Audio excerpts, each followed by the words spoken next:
We're alive. Okay, so we are about to do a review of Pirates of the Caribbean, Dead Men Tell No Tales, otherwise known as Pirates of the Caribbean the Fifth, which is already too many. And as you can see, I have a glass of wine, which means this review is probably not going to go so well. I think it's going to go amazing because of that. No!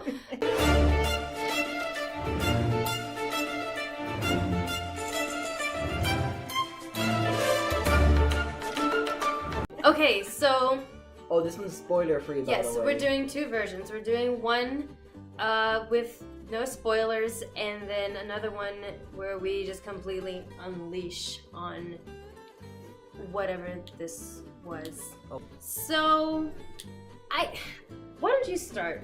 Okay, anyway, the whole thing is about revenge, and it's just, you just feel that that's the whole plot, and like, it's just wow, man. It just takes over the whole thing, and it's just not as good. Like, I remember when the fourth one came out on Stranger Tides, and a lot of people like really crapped on it, and which was obvious. It was obviously not going to be as good as the first three, because the first three were epic. Like you can't beat, in my eyes, like you can't beat at World's End. Like it was just perfect.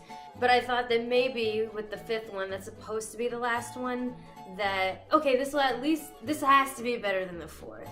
And then we just saw it, and I think that the fourth one is better. Yeah, like in this whole like, I'm not sure if it's even like you're gonna call it a trilogy, because it's just because it should have stayed a trilogy. It really should have. Yeah, it really should have just left it alone. We had a problem with how Jack Sparrow was just portrayed all together. It's just like he's drunk all the time. It was not the same Jack Sparrow that we've come to know and love.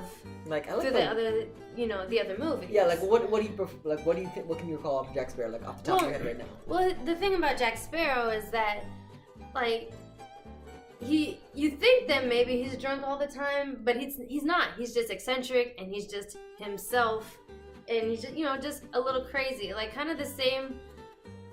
It's kind of the same quality like the Tony Stark of Iron Man. Like, to a normal person, like he might seem like a little off his rocker, maybe like under the influence most of the time, but it's just like, nope, that's just him. He's just himself. From like the beginning to like I think halfway through the movie, Jack was just drunk the entire time.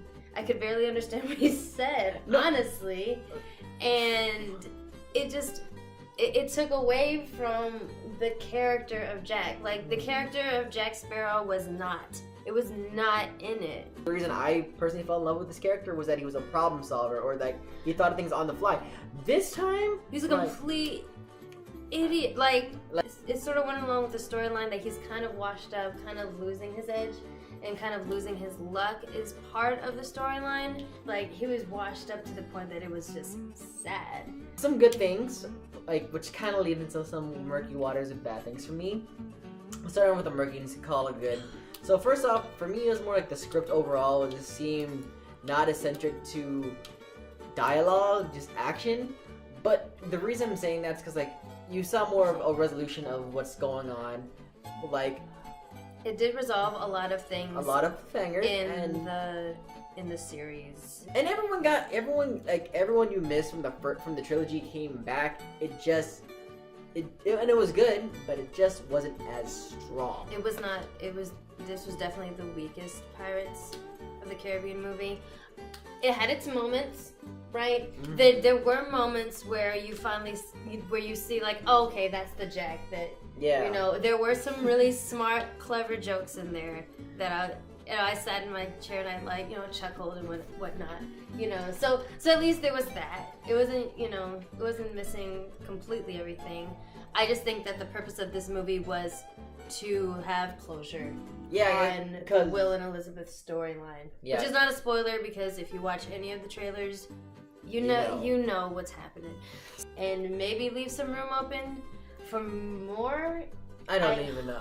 Hope not. Yeah, it's kind of getting to the point for me, like how Transformers are, where I'm just like, stop. Just stop. I'm upset. I'm going to refill my glass. Well, the storyline was too simple. It didn't have the usual like twists and turns and like the double crossing and stuff that the double and triple crossing that the other pirate movies had. Like World's End and With Dead Man's Chest, those were about 3-hour movies, and I couldn't tell when I was watching them. Because I was engaged the entire time. Like you could not pry me away from the screen. This one, I know it was shorter, and I was timing it. It felt like forever. I was like, when is this going to end? I think it may have been the shortest pirate movie, and it felt the longest.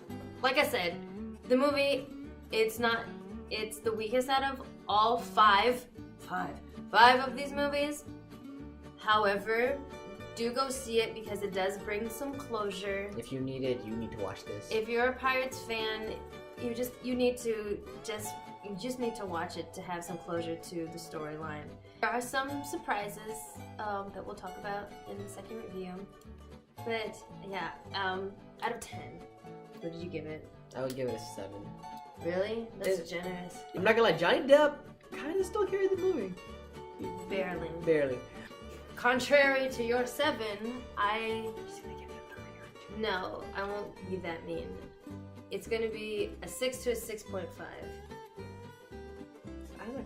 Dude, we're like so close. So close. I know, but I thought you were gonna give him a straight okay, but 5. yeah, like a 70 is passing. Okay, this movie did not pass for me. It was not a passing grade. And these do help still get some degrees. With all that being said, I still do love Johnny Depp. I still do love all of the actors in there. I think that they did their damnedest. I'm not. I think it could have gone wrong with the storyline and the script writing. If it's over, then it's over. That's fine. And I will just continue watching the first 3 over and over again. Occasionally, number 4, and I will buy the 5th one just to say that I have the full collection.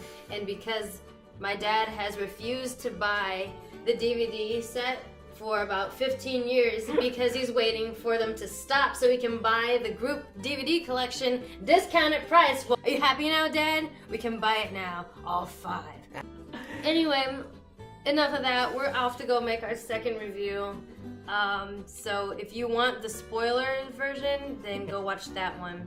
It's not that bad. It's not as bad as I'm gonna be like, oh, don't see it. Just see it. Go see it. It's worth the watch. Yeah. And if you're a fan of Disney, maybe you'll like it. Maybe you'll like it more than we did.